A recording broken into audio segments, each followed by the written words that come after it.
Welcome, everyone. I'm excited to kick off our presentation today with a fascinating topic: chemical bonding and molecular structure. This is the foundation of understanding how atoms come together to form everything around us. Over the course of this presentation, we'll explore the different types of chemical bonds, how molecules are structured, and why these concepts are so important in chemistry. Let's get started. Let's start by exploring what a chemical bond actually is. A chemical bond is the force that holds two atoms together, allowing them to form molecules or compounds.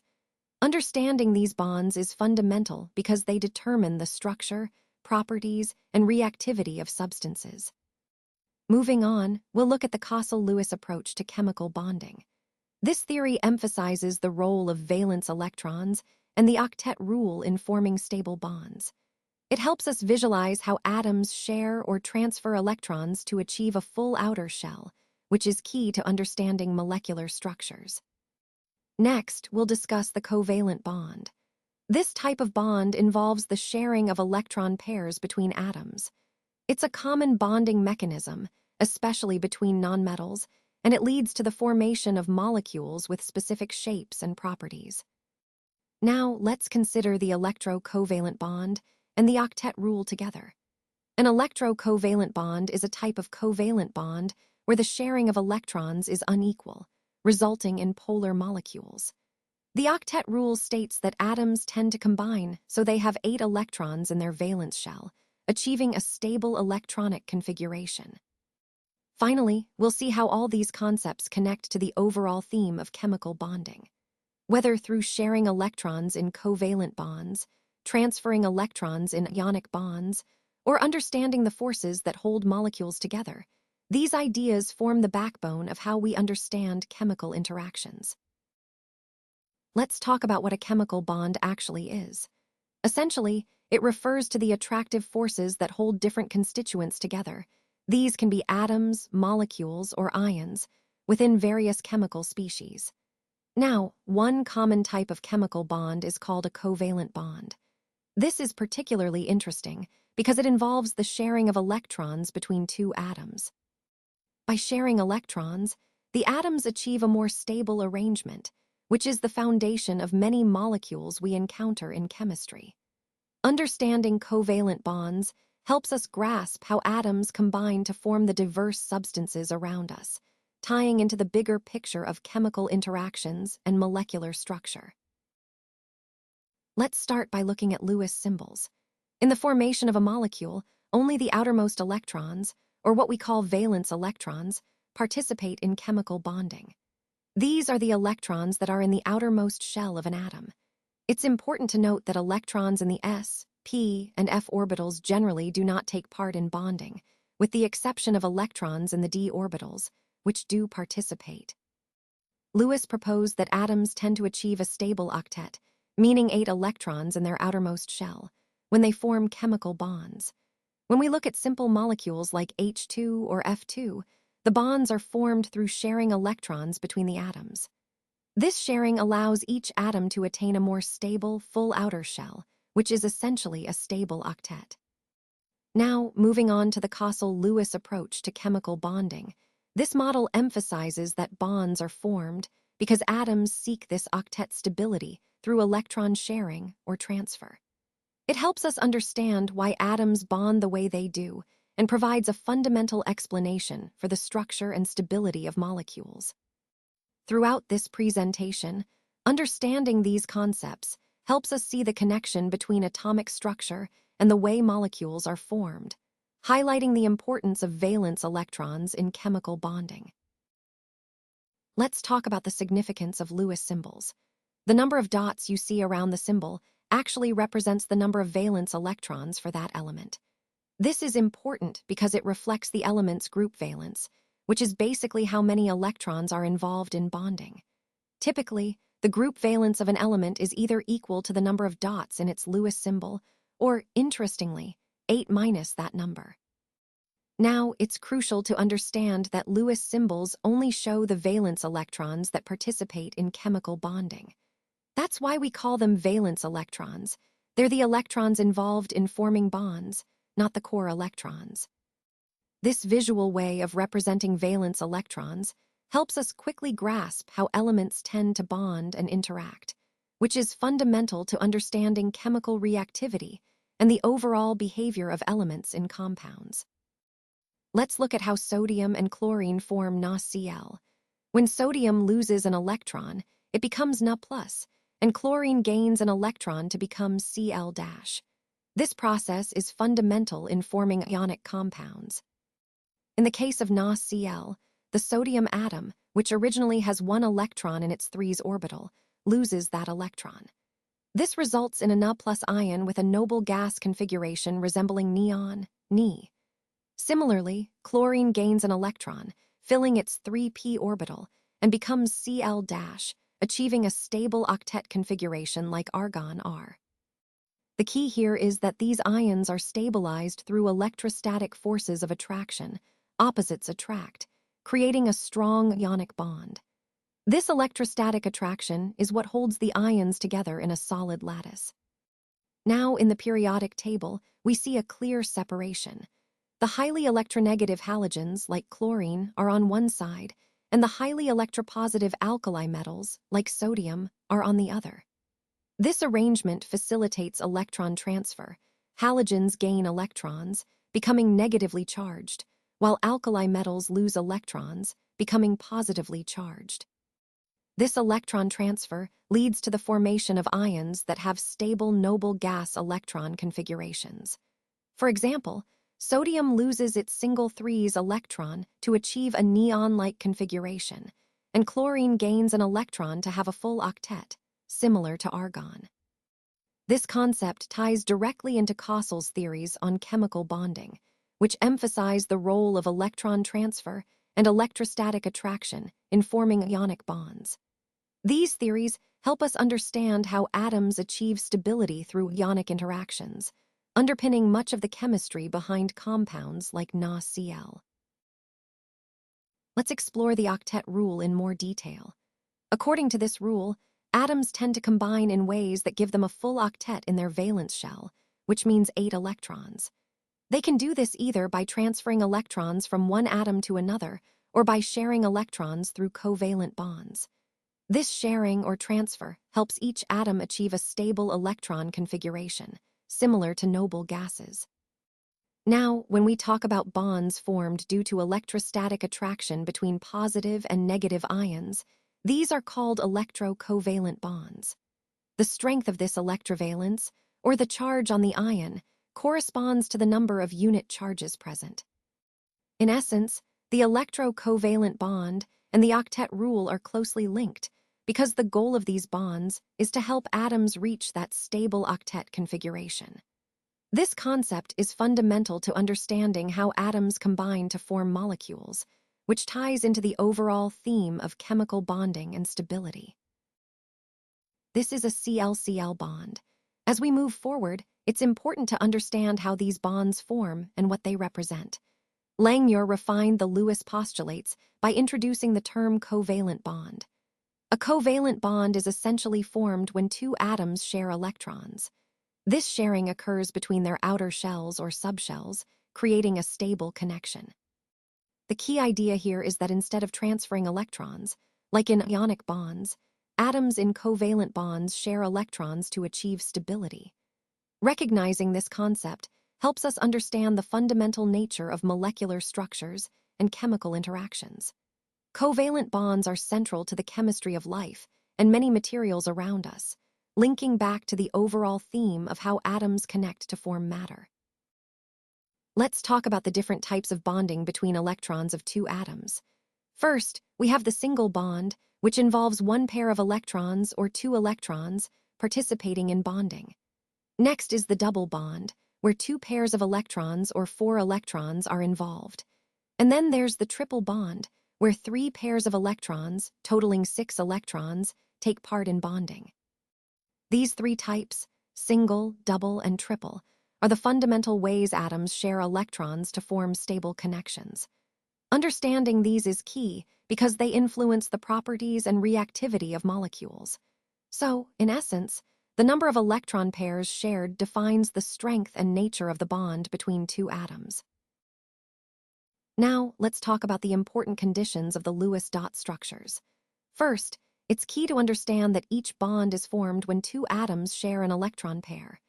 Each atom involved in the bonding must contribute at least one electron to that shared pair.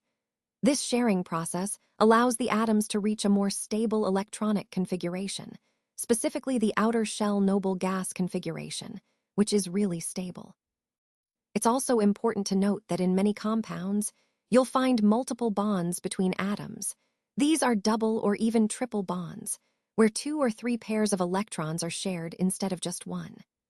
This sharing of electrons and formation of bonds is fundamental to understanding how atoms connect and form stable compounds. So, in summary, the main points are sharing of electron pairs, contribution of electrons by each atom, achieving noble gas configurations, and the possibility of multiple bonds. These conditions are crucial for accurately drawing Lewis structures and understanding molecular stability within the broader theme of chemical bonding. When two atoms share 3 pairs of electrons, a triple bond is formed.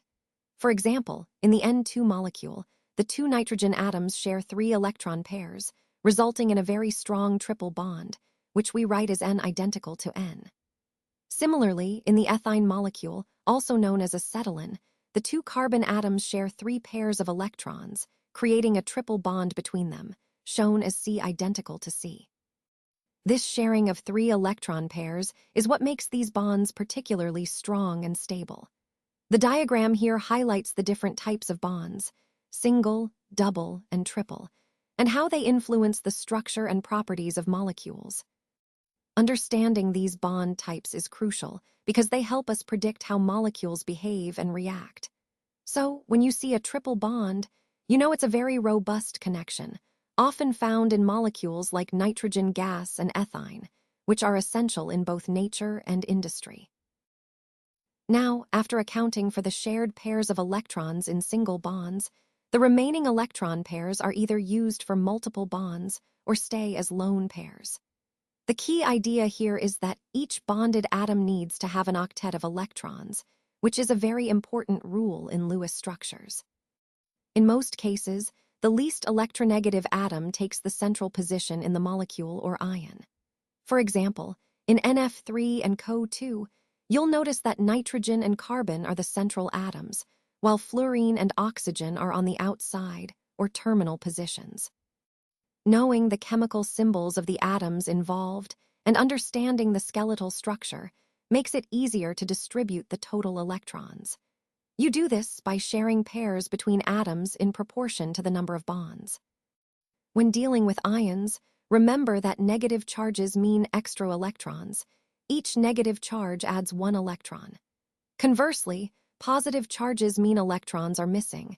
Each positive charge indicates the loss of an electron. For instance, in the carbonate ion, CO2, the 2 negative charges mean there are 2 more electrons than in the neutral version of the molecule. Similarly, in the ammonium ion, NH4+, the positive charge reflects the loss of 1 electron from the neutral atom group. To find the total number of electrons needed to draw the structure, start by adding up the valence electrons of all the atoms involved. For example, in methane, CH4, carbon has 4 valence electrons, and each hydrogen has 1. So altogether, that's 8 electrons available for bonding. Understanding these principles helps us build accurate Lewis structures, which are fundamental for visualizing how atoms bond and how molecules behave. Let's take a closer look at some Lewis structures for different molecules. These diagrams are really useful because they help us visualize how atoms are connected and how electrons are distributed within a molecule. When drawing a Lewis structure, we start by identifying the total number of valence electrons available. From there, we can figure out how to best arrange the atoms and place the electrons to satisfy the octet rule, where possible. It's important to remember that these structures are simplified representations, but they give us valuable insights into the bonding and reactivity of molecules. For example, Lewis structures can help us predict whether a molecule is likely to participate in certain chemical reactions or how it might interact with other molecules. Overall, understanding how to draw and interpret Lewis structures is fundamental in understanding chemical bonding, which ties back to our overall theme of how atoms come together to form the diverse molecules we encounter. Let's start by writing the Lewis dot structure of the co-molecule. First, we need to determine the total number of valence electrons. Carbon has 4 valence electrons, and oxygen has 6, so together they contribute 10 electrons. Next, we draw the skeletal structure, which in this case is just C connected to O now. To satisfy the octet rule, we draw a single bond between C and O, sharing 1 electron pair. Then, we complete the octet on oxygen by adding lone pairs. The remaining 2 electrons become the lone pair on carbon. So in the end, we have a structure with a single bond between carbon and oxygen, with oxygen's octet complete and the lone pair on carbon. This process helps us understand how electrons are arranged in molecules, which is fundamental to predicting molecular behavior and bonding. So at this stage, we need to consider multiple bonding between nitrogen and one of the oxygen atoms, specifically a double bond in this case. This approach helps us draw more accurate Lewis dot structures for the nitrite ion. Now, moving to the next step, we draw a single bond, meaning one shared electron pair, between the nitrogen and each oxygen atom. This step ensures that the oxygen atoms achieve their octets, which is key for stability. However, it's important to note that just drawing these single bonds doesn't fully satisfy the octet rule for nitrogen if there are still remaining electrons that form a lone pair on it. Next, let's look at how we set up the skeletal structure. We write it as ONO, which gives us a clear framework for the molecule. To figure out the total number of electrons, we look at the valence electrons. Nitrogen has 5, each oxygen has 6, and because of the negative charge on the ion, we add 1 extra electron. Adding those up, we get 18 electrons in total. This counting step is crucial because it guides us in distributing electrons correctly to satisfy the octet rule for all atoms involved. Finally, the goal here is to write the Lewis structure for the nitrite ion, No. By understanding these steps, counting electrons, drawing the skeletal structure, and considering multiple bonds, we can accurately depict the bonding and electron distribution in this ion. Now, let's look at how we can calculate the formal charge on an atom. The key idea here is to compare the number of electrons associated with the atom in a Lewis structure to the number of electrons it would have if it were isolated. The formula involves 3 main components: half of the total number of bonding electrons, which are the shared pairs, plus the total number of non-bonding or lone pair electrons, and then we subtract this sum from the total number of electrons that a free atom of that element would have.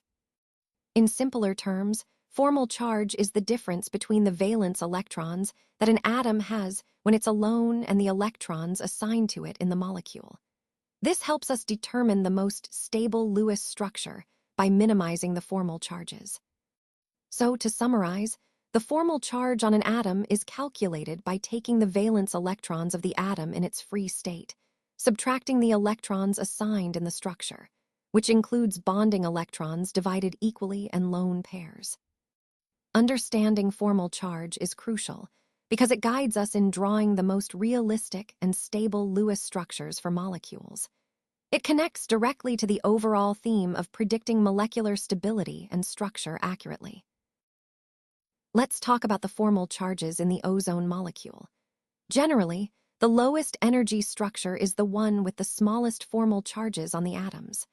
The formal charge is a way to estimate the distribution of electrons based on a purely covalent view of bonding, where electron pairs are shared equally between neighboring atoms. Now, for the end atom marked as 3, we calculate the formal charge by taking 6 minus 6 minus half of 2, which equals -1. For the other end atom marked as 2, we do 6 minus 4 minus half of 4, resulting in a formal charge of 0. And for the central atom marked as 1, applying the same formula gives us 6 minus 2 minus half of 6, which equals +1. Understanding these formal charges helps us see which resonance structures are more stable, and ultimately, how the molecule's electrons are distributed.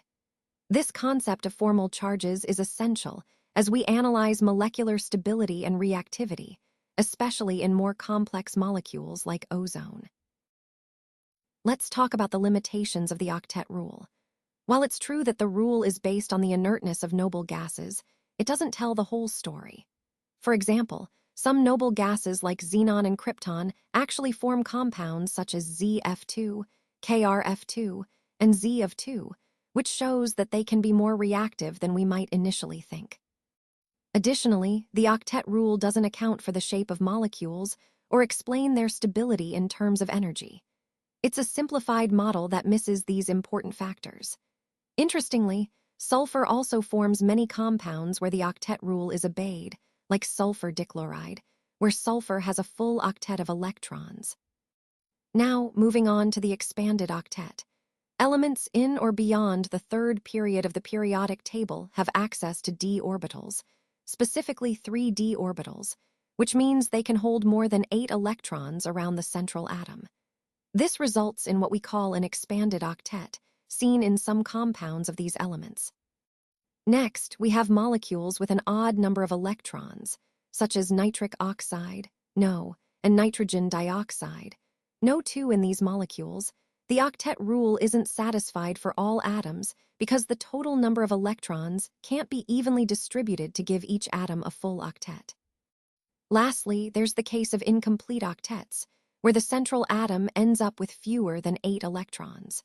This is common in compounds involving elements with less than 4 valence electrons, like lithium chloride or beryllium hydride. So, in summary, while the octet rule provides a useful framework, it has its limitations, especially when dealing with heavier elements, odd electron molecules, or cases where atoms don't achieve a full octet. Let's take a closer look at how ionic bonds form and what influences their stability. First, we see the general reaction where a gaseous negative ion, X-, reacts with a gaseous positive ion, M+, to produce an ionic solid, XM. This illustrates the arrangement of ions in a crystalline lattice, which is key to understanding the structure of ionic compounds. Next, consider how a neutral atom becomes an ion. For example, X+ in the gas phase can gain an electron to become X-. This process involves electron gain enthalpy, which is essentially the energy change when an atom gains an electron. Now, here's an interesting point. In ionic solids, the overall stability isn't just about the individual energies involved in ion formation. Sometimes, the sum of the ionization enthalpy and the electron gain enthalpy can be positive. That is, energy is absorbed, but the crystal still forms stably. How? Because the energy released during the formation of the crystal lattice more than compensates for these energy inputs. For example, if we look at sodium chloride, the ionization enthalpy for sodium to form Na+ is about 495.8 kJ/mol. Meanwhile, the electron gain enthalpy for chlorine turning into Cl- is around 348.7 kJ/mol. When you add these together, you get roughly 147.1 kJ/mol, which is positive. But the lattice energy, which is the energy released when the ionic crystal forms, is about 788 kJ/mol. This large release of energy makes the overall process energetically favorable. This means that ionic bonds form more readily between elements with low ionization enthalpies, like metals, and those with high negative electron gain enthalpies, like nonmetals. Most ionic compounds involve cations from metals and anions from nonmetals. An interesting exception is the ammonium ion, NH4+, which can also form ionic compounds even though it's derived from a nonmetal. Remember, electron gain enthalpy is the change in enthalpy when a gas phase atom gains an electron in its ground state. It can be either exothermic, releasing energy, or endothermic, requiring energy input. The formation of ions involves 2 main processes: ionization, which is removing electrons from a neutral atom to form a positive ion, and electron addition, which involves adding electrons to neutral atoms to form negative ions. The ease with which these ions form depends on how much energy is required or released during these processes. Connecting this to the overall theme, the formation of ionic bonds depends heavily on the balance between ionization energy, electron gain enthalpy, and the energy released when the ions come together to form a stable crystal lattice, as explained by Kossel and Lewis. So, in summary, the stability and formation of ionic compounds hinge on these energetic considerations, making the nature of the elements involved crucial in predicting whether an ionic bond will form. Let's take a closer look at the lattice enthalpy of an ionic solid. This is defined as the energy needed to completely separate 1 mole of a solid ionic compound into its gaseous ions. For example, if we consider sodium chloride, or NaCl, its lattice enthalpy is 788 kilojoules per mole. What this means is that you need 788 kJ of energy to break apart 1 mole of solid NaCl into 1 mole of sodium ions, Na+, and 1 mole of chloride ions, Cl-, all in the gas phase, and to do so until they are infinitely separated. This concept is crucial because it reflects the strength of the ionic bonds within the solid. The larger the lattice enthalpy, the stronger the attraction between the ions, which generally correlates with higher melting points and greater stability of the compound. Understanding lattice enthalpy helps us connect the microscopic ionic interactions to the macroscopic properties we observe in materials. Let's start by talking about the covalent radius. This is defined as half of the distance between 2 identical atoms that are bonded together within the same molecule. Essentially, it measures how close these atoms are to each other when they form a covalent bond.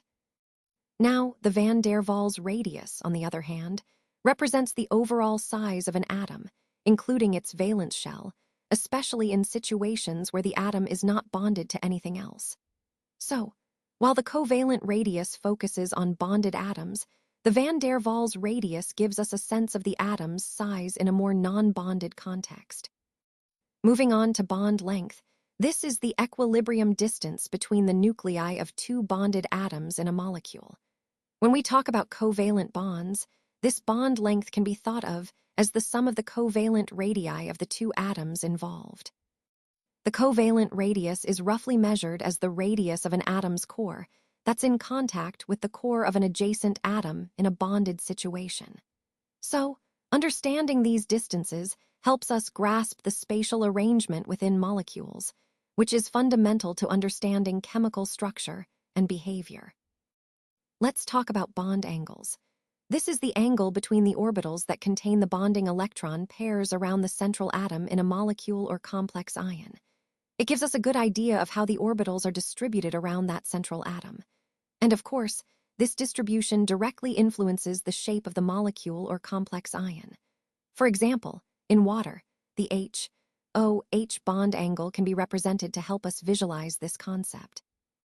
Understanding bond angles helps us grasp the 3-dimensional structure of molecules, which is crucial for predicting their properties and reactivity. Let's talk about bond enthalpy now. For every molecule, the amount of energy needed to break a specific bond can vary, even if it's the same type of bond. That's because different molecules have different environments around those bonds, so the bond enthalpy isn't always the same. In polyatomic molecules, we use the term mean or average bond enthalpy to get a general idea. This average is calculated by dividing the total bond dissociation enthalpy by the number of bonds broken. When we say bond enthalpy, we're referring to the amount of energy required to break 1 mole of a particular type of bond between 2 atoms, and this is measured in kilojoules per mole. So, understanding bond enthalpy helps us see how much energy is involved in breaking specific bonds, which is crucial for understanding chemical reactions and energy changes in molecules. Let's take a closer look at how Lewis describes covalent bonds through the concept of bond order. Bond order essentially tells us the number of bonds between 2 atoms in a molecule. For example, in hydrogen gas, H2, there's a single shared electron pair, so the bond order is 1. Moving to oxygen, O2, which shares 2 electron pairs, the bond order is 2. And in nitrogen, N2, with 3 shared electron pairs, the bond order jumps to 3. An interesting point is that molecules or ions that are isoelectronic, meaning they have the same number of electrons, also tend to have the same bond order. For instance, F2 and O2 both have a bond order of 1. Similarly, N2, carbon monoxide, CO, and the nitrosonium ion, No+, all have a bond order of 3. Understanding this helps us predict stability and reactivity. Generally speaking, as bond order increases, the bond becomes stronger, which means bond enthalpy goes up, and the bond length gets shorter. This correlation is really useful for understanding why certain molecules are more stable than others, and how the nature of the bond affects their properties overall. Let's take a closer look at ozone. O3, the two structures shown here are what we call canonical or resonance structures. These structures are important because they help us understand the true nature of the molecule. Instead of thinking of ozone as flipping between these two forms, we actually consider a hybrid of both, which is more accurate. This hybrid is often called the resonance hybrid. You'll notice that resonance is represented by a double-headed arrow between these structures, indicating that the real structure is a blend of them. Now, the key idea here is that when a single Lewis structure doesn't fully capture the behavior of a molecule, we turn to multiple structures with similar energy levels, where the nuclei, bonding, and non-bonding electron pairs are arranged differently. These structures, or canonical forms, collectively give us a more complete picture. The resonance hybrid, which is the actual structure, reflects this distribution of electrons more accurately than any one individual structure ever could. So, to sum up, resonance structures help us understand molecules that are too complex for just one Lewis structure. They show us the delocalization of electrons, and by considering these multiple forms, we get a clearer, more realistic view of the molecule's true electronic structure. Let's take a closer look at the ozone molecule. O3, it can be represented by two different structures, which we call I and II. One involves a single O-O bond, and the other features a double O equals O bond. Now, when we look at the bond lengths in typical molecules, a single O-O bond measures about 148 picometers, while a double O equals O bond is shorter, around 121 picometers. However, in the case of ozone, experimental measurements show that the actual oxygen-oxygen bond length is approximately 128 picometers. This is interesting because it's exactly in between the lengths of a single and a double bond. What does this tell us? It suggests that neither of the two simple Lewis structures fully captures what's happening in the molecule. Instead, the bonds in ozone are somewhere in between a single and a double bond. This intermediate bond character indicates that the actual electronic structure is a blend of multiple resonance forms. And this is a perfect example of resonance, where the true structure is a hybrid of different Lewis structures, distributing the electron density across the molecule. So the key takeaway here is that for ozone, we can't just draw one static Lewis structure. Instead, we understand that the molecule resonates between these forms, leading to the observed bond lengths. This concept of resonance is fundamental in understanding the true nature of many molecules, not just ozone, as it explains the delocalization of electrons that can't be captured by a single static structure. Let's take a closer look at the Lewis structure for the carbonate ion, Co2. When we draw a structure based on two single bonds and one double bond between carbon and oxygen, it suggests that the bonds are unequal. But experimentally, we know that's not the case. All the carbon-to-oxygen bonds in carbonate are actually equivalent, meaning they have the same bond order and strength. This discrepancy shows that a single Lewis structure isn't enough to fully describe the molecule. Instead, we use the concept of resonance to better represent the actual structure. The carbonate ion is best described as a resonance hybrid, which is a blend of multiple canonical forms. These forms, let's call them II, and III, show the different ways the double bond can be distributed among the oxygens. By imagining the resonance hybrid, we understand that the bonds are delocalized, spreading the double bond character evenly across all three C-O bonds. This explains why experimentally, all bonds appear identical, even though a single Lewis structure might suggest otherwise. So, drawing the resonance forms helps us see the true nature of the carbonate ion, delocalized electrons creating equivalent bonds, which is a key concept in understanding molecular stability and structure. This idea of resonance is fundamental to many molecules and helps us move beyond simple, static structures to more accurate dynamic representations. Now, let's take a closer look at the bond lengths in CO2 experimentally. We find that the carbon-to-oxygen bond length in CO2 is about 115 picometers. To put that in context, a typical double bond between carbon and oxygen, like in C=O, measures around 121 picometers, while a triple bond, as in C identical to O, is approximately 110 picometers. Notice something interesting here. The bond length in CO2 falls right between these two values. This tells us that the actual bonding situation in CO2 isn't perfectly represented by just a single Lewis structure showing a double or triple bond. Instead, the bonds are somewhat intermediate, indicating a resonance phenomenon. Because of this, we can't rely on one canonical structure alone. What we do is draw multiple Lewis structures, resonance forms, that differ in how the electrons are arranged. When we consider these forms together, the real structure of CO2 is best described as a hybrid of these different resonance structures. This hybrid approach helps us understand why the bond lengths are intermediate and provides a more accurate picture of the molecule's true electronic structure. So, resonance isn't just a theoretical concept. It explains the observed bond lengths and the overall stability of CO2. It's a perfect example of how molecules can't always be represented by a single static structure, but rather by a blend of multiple contributing forms. Resonance averages the bond characteristics as a whole. This means that instead of having a single fixed structure, the actual molecule is better described as a hybrid of multiple forms. Because of this, the energy of the O3 resonance hybrid turns out to be lower than that of either of the two canonical forms, which we call I and II. This lower energy indicates greater stability. Resonance effectively stabilizes the molecule because the overall energy of the hybrid is less than the energy of any one individual canonical structure. So, in essence, resonance helps explain why certain molecules are more stable than we might expect if we only looked at a single Lewis structure.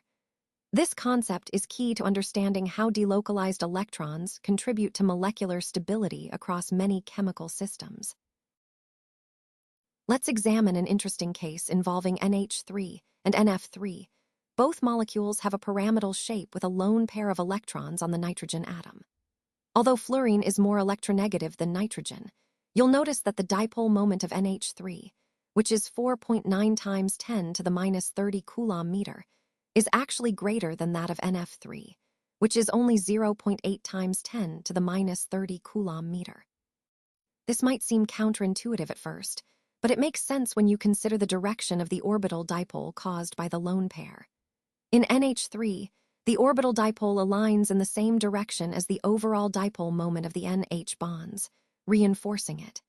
In contrast, in NF3, the orbital dipole due to the lone pair points in the opposite direction to the N-F bond dipoles. Because of this opposition, the orbital dipole effectively reduces the net dipole moment in NF3. This is why NF3 has a lower dipole moment despite fluorine's high electronegativity.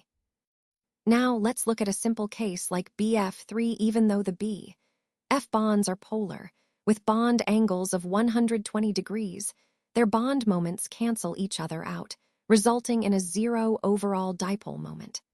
This is a classic example of how molecular symmetry influences the net polarity. When we move to polyatomic molecules, the story gets a bit more complex. The dipole moment depends not just on the individual bond dipoles, but also on how these bonds are arranged in space. The overall dipole moment is essentially the vector sum of all the bond dipoles.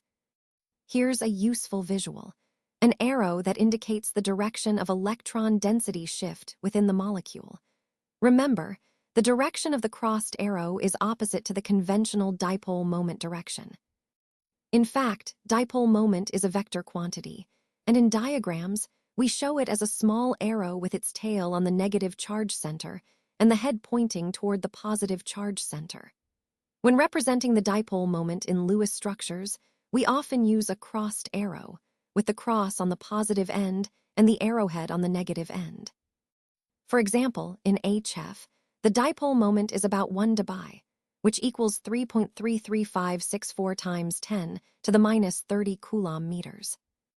Now, this polarization results in a dipole moment, which can be mathematically described as the product of the charge and the distance between the centers of positive and negative charges. This is represented by the Greek letter mu, and the formula is simply charge times separation distance. In heteronuclear molecules like HF, the shared electrons are pulled closer to the more electronegative fluorine atom, creating a polar covalent bond. But when the atoms involved are identical, like in H2, O2, Cl2, N2, or F2, the electrons are shared equally. The shared pair sits exactly between the nuclei, and the bond is nonpolar because there's no charge separation. So, in summary, the key idea here is that the polarity of bonds, and ultimately molecules, depends on how electrons are shared and how the bonds are arranged in space. This influences the overall dipole moment, which tells us about the molecule's polarity and its interactions with other molecules. The greater the charge on the cation, the more covalent character the ionic bond tends to have. So, if you think about it, higher charges make the bond more polarizable, which increases its covalent nature. Now, when we compare cations of the same size and charge, the one with the electron configuration of N1DNS0, like many transition metals, is more polarizing than a cation with a noble gas configuration, which is Ns2Np6, like alkali and alkaline earth metals. This means that transition metals tend to induce more covalent character in their bonds, because their electron configuration allows them to distort the electron cloud of the neighboring anion more easily. Additionally, the size of the ions matters a lot. The smaller the cation and the larger the anion, the greater the covalent character of the bond. This is because a smaller cation can get closer to the anion, increasing the electrostatic attraction and the shared electron density, making the bond more covalent. Conversely, larger cations or smaller anions tend to produce more ionic bonds. And just as all covalent bonds have some degree of partial ionic character, ionic bonds also exhibit some covalent character as well. This partial covalent nature of ionic bonds was explained through Fagin's rules. These rules help us understand when an ionic bond might have a significant covalent component, based on factors like charge, size, and electron configurations. So, understanding these concepts helps us see that bonds are not purely ionic or covalent, but often exist on a spectrum, influenced by these factors. VSEPR theory helps us predict the shape of atomic models by considering how electron pairs around a central atom arrange themselves. There are different possible shapes, such as tetrahedral, octahedral, linear, bipyramidal, trigonal planar, and trigonal bipyramidal, depending on the number and arrangement of these electron pairs. When a molecule has resonance structures, meaning multiple valid ways to draw its electron distribution, the VSEPR model still applies to any of those structures. It's quite flexible in that way. In molecules where the central atom has lone pairs, those non-bonded electron pairs, these pairs tend to occupy positions that minimize repulsion. Essentially, they spread out as much as possible to maximize the distance between themselves, which influences the overall shape of the molecule. Now, in molecules where the central atom has no lone pairs, the shape is determined solely by the bonding pairs of electrons. To analyze the shape of these molecules, we can categorize them into two groups. First, molecules with lone pairs, and second, molecules without lone pairs. When considering electron pairs, it's helpful to think of multiple bonds, double or triple bonds, as if they were a single electron pair because they tend to behave similarly in terms of repulsion. In fact, multiple bonds are treated as a single superpair for simplicity in predicting shapes. The repulsive interactions between these electron pairs decrease in a specific order. Pairs of electrons in the valence shell repel each other, and this repulsion is strongest between lone pairs, then between lone pairs and bond pairs, and finally between bond pairs themselves. All these electron pairs are located on a spherical valence shell surface, trying to stay as far apart as possible due to their negative charges. The shape of a molecule ultimately depends on the number of valence shell electron pairs around the central atom, whether these are bonding pairs or lone pairs. The core idea of VSEPR theory is that electron pairs repel each other and arrange themselves to minimize these repulsions, which then determines the molecular geometry. This theory provides us with a simple yet powerful way to predict molecular shapes based on electron pair arrangements, helping us understand the structure and properties of molecules in a very intuitive way. Let's take a closer look at this reaction. H2G plus 435.8 kilojoules per mole transforms into 2 hydrogen atoms, each with a single electron. Now, experimentally, we've observed that the new attractive force that forms when these atoms approach is actually stronger than the repulsive forces that push them apart. This means that as the atoms get closer, the potential energy decreases, indicating a more stable arrangement. Eventually, the atoms reach a point where the attractive and repulsive forces balance out. At this stage, the hydrogen atoms are considered bonded, creating a stable H2 molecule with a bond length of about 74 picometers. An important concept here is that energy is released during this bonding process, which makes the hydrogen molecule more stable than isolated hydrogen atoms. This released energy is called bond enthalpy, and it corresponds to a minimum point on the potential energy curve, signifying a stable bond.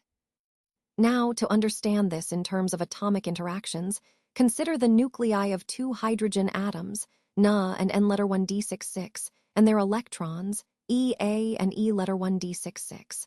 When these atoms are far apart, there's essentially no interaction. But as they approach each other, new forces emerge. Attractive forces arise between the nucleus of one atom and the electron of the other, like Na E1d66 and N1d66Ea. Additionally, there are interactions between the nuclei themselves, Na N1d66, and between the electrons, Ea and E1d66. Understanding these forces and how they balance is fundamental to grasping how chemical bonds form and what makes molecules stable. It all ties back to the valence bond theory, where the overlap of atomic orbitals creates this attractive interaction that leads to bond formation. When forming a hydrogen molecule, the system reaches a minimum energy state when the 2 hydrogen atoms are close enough for their atomic orbitals to partially interpenetrate.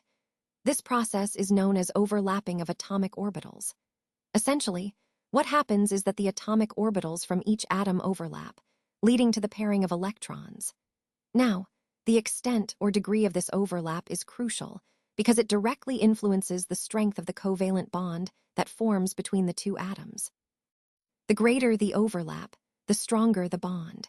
So in simple terms, the bonding arises because electrons in the valence shells, which have opposite spins, pair up when their atomic orbitals overlap. This orbital overlap concept helps us understand not just hydrogen molecules, but also the fundamental nature of covalent bonding in general. The valence bond theory provides a clear explanation for the shape, formation, and directional properties of bonds in polyatomic molecules like CH4, NH3, and H2O. It does this by focusing on the concepts of orbital overlap and hybridization of atomic orbitals. As we've discussed earlier, covalent bonds form when atomic orbitals overlap. For example, the hydrogen molecule is formed specifically through the overlap of the one's orbitals of 2 hydrogen atoms. This overlap is what creates a stable bond between them. Now, when we talk about the directional properties of bonds, we're referring to how these bonds have specific orientations in space. This directionality is crucial because it determines the geometry of molecules and their overall shape. The valence bond theory helps us understand why bonds point in certain directions, based on how atomic orbitals overlap and hybridize. This is key to understanding the structure and behavior of complex molecules. Let's consider the 2's orbital of carbon and the 1's orbital of hydrogen. Both of these orbitals are spherically symmetrical, which means they look the same in all directions. Because of this symmetry, they can overlap in any orientation, unlike orbitals with specific directional shapes. This is important because it means we can't determine a specific direction for the 4th CH bond just based on orbital overlap alone. This observation highlights a limitation of simple atomic orbital overlap, namely, that it doesn't fully explain the observed tetrahedral H angles of 109.5 degrees in methane. So even though atomic orbitals can overlap, they don't account for the directional nature of chemical bonds in molecules like CH4.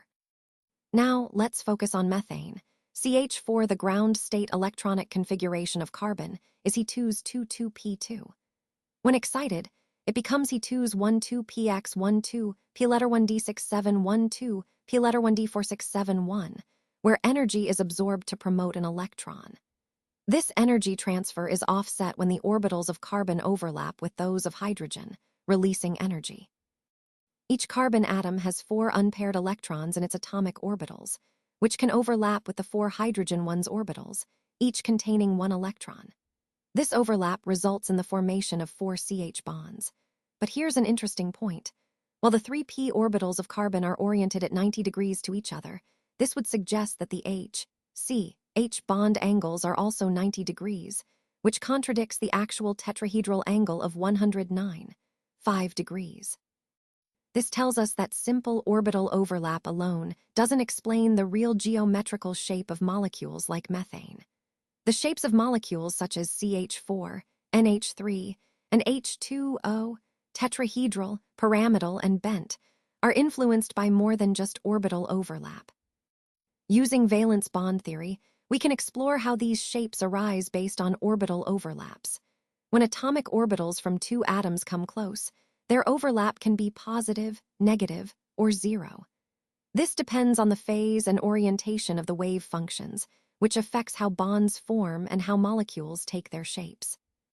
In summary, the way orbitals overlap, and whether they do so constructively or destructively, plays a fundamental role in bond formation and molecular geometry.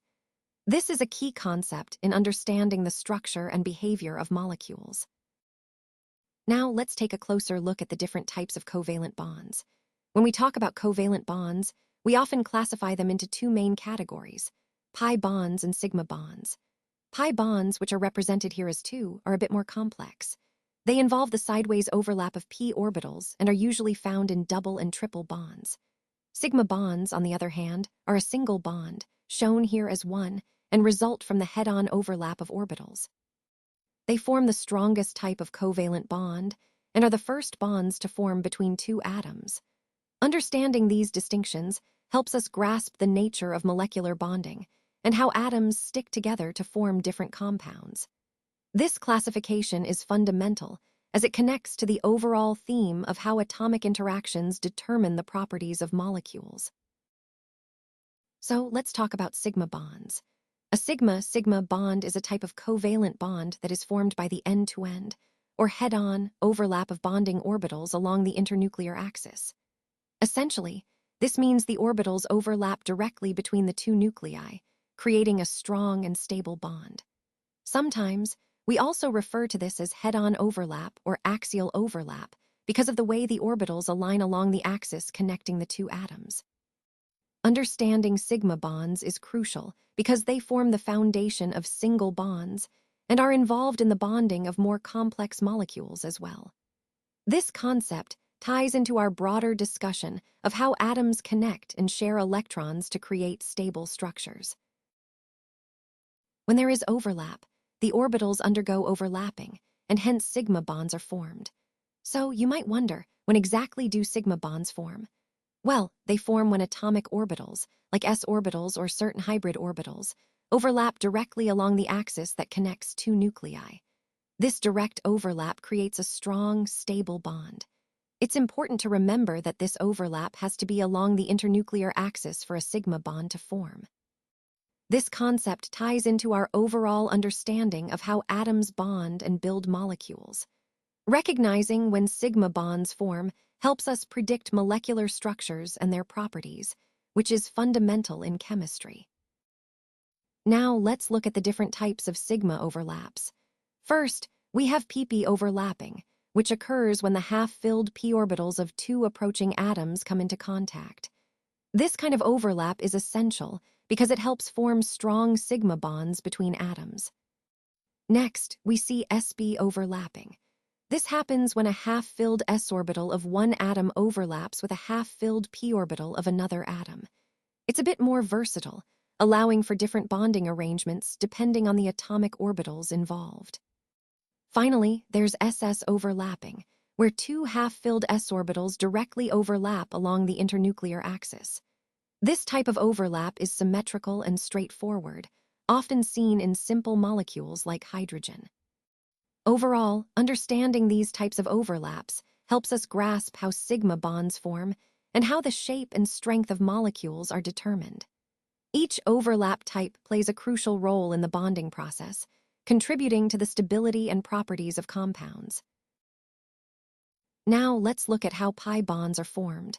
When atomic orbitals overlap to create these bonds, it's important to note that their axes stay parallel to each other.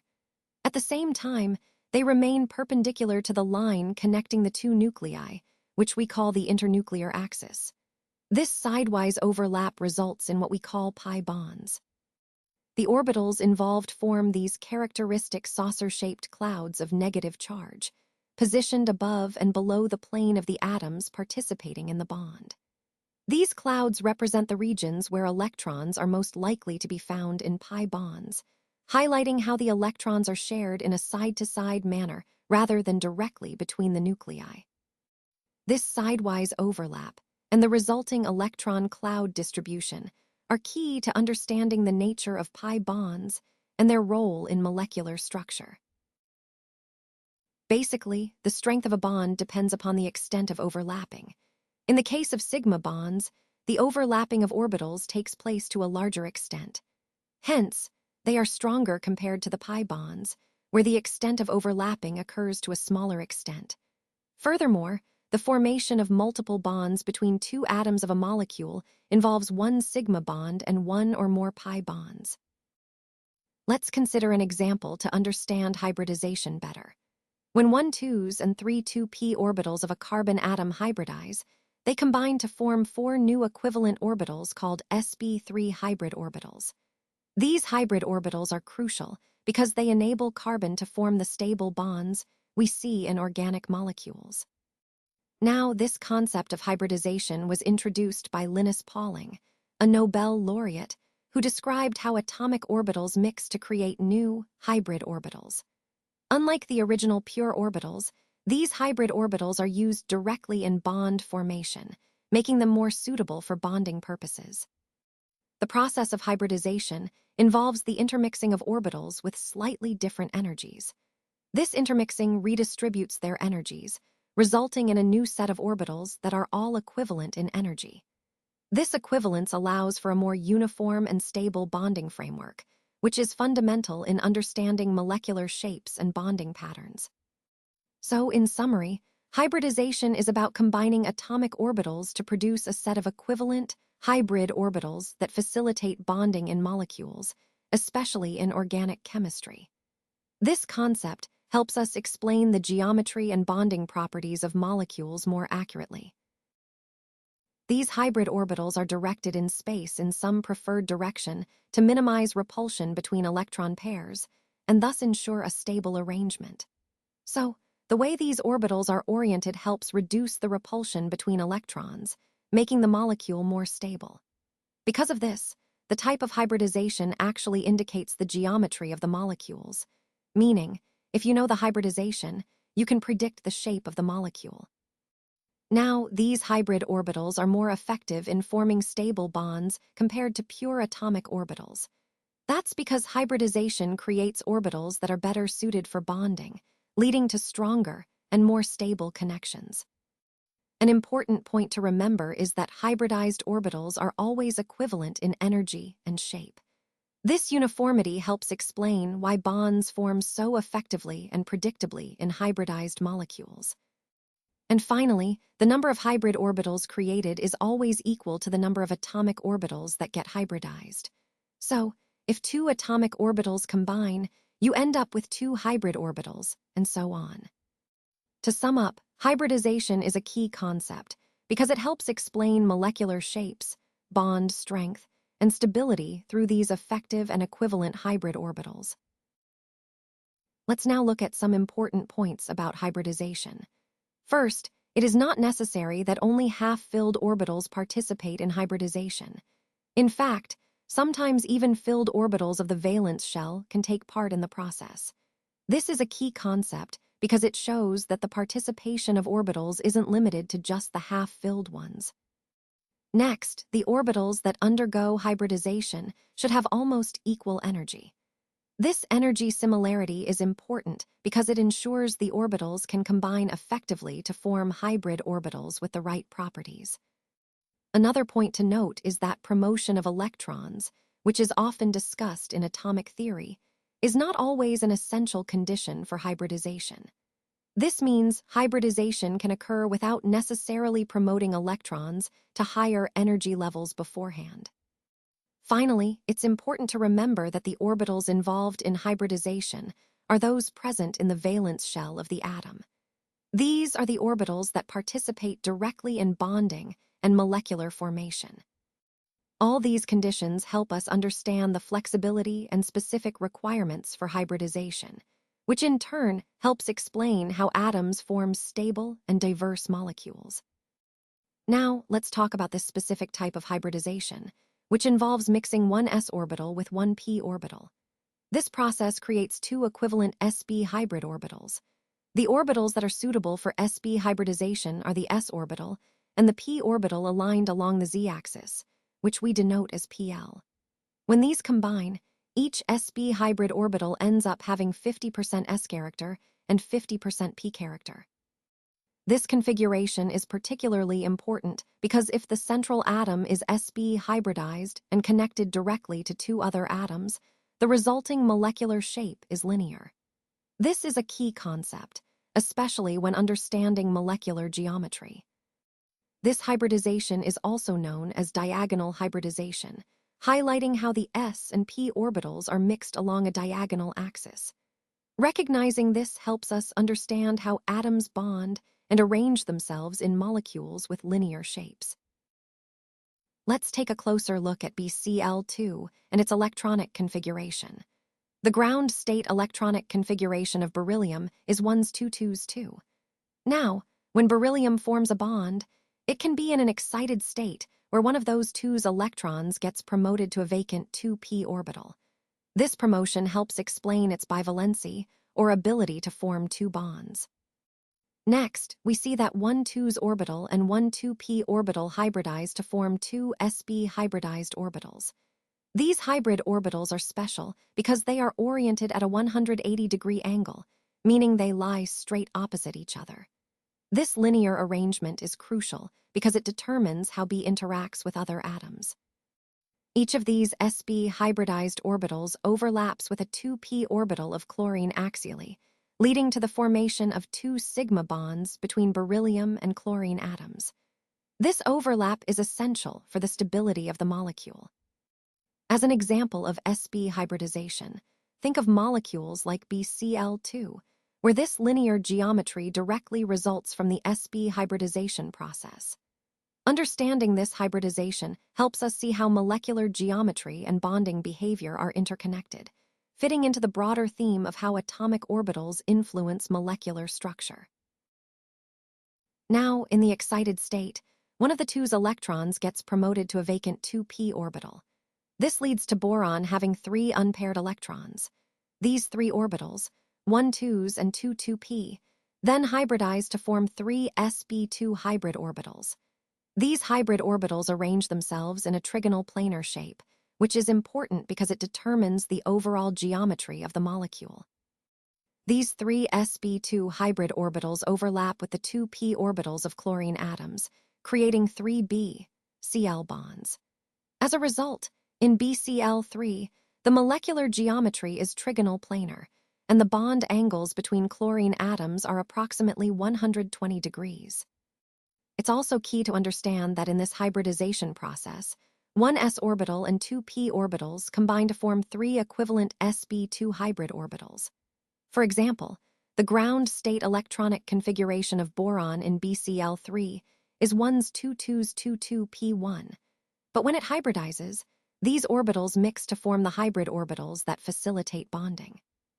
So, to sum up, sp2 hybridization involves mixing one s and two p orbitals to produce three identical hybrid orbitals, which are crucial in shaping the molecule's trigonal planar structure and bonding pattern. Let's conclude with a practical example to understand hybridization better. Consider the CH4 molecule, which is methane. In this case, the carbon atom undergoes sp3 hybridization. This involves mixing one s orbital and three p orbitals to form four equivalent hybrid orbitals. These hybrid orbitals arrange themselves tetrahedrally around the carbon atom, allowing for the formation of four strong covalent bonds with hydrogen atoms. This concept helps us see how atomic orbitals combine to create the geometry and bonding properties we observe in molecules like methane. Understanding this hybridization is key to grasping the shape and bonding behavior of many organic compounds.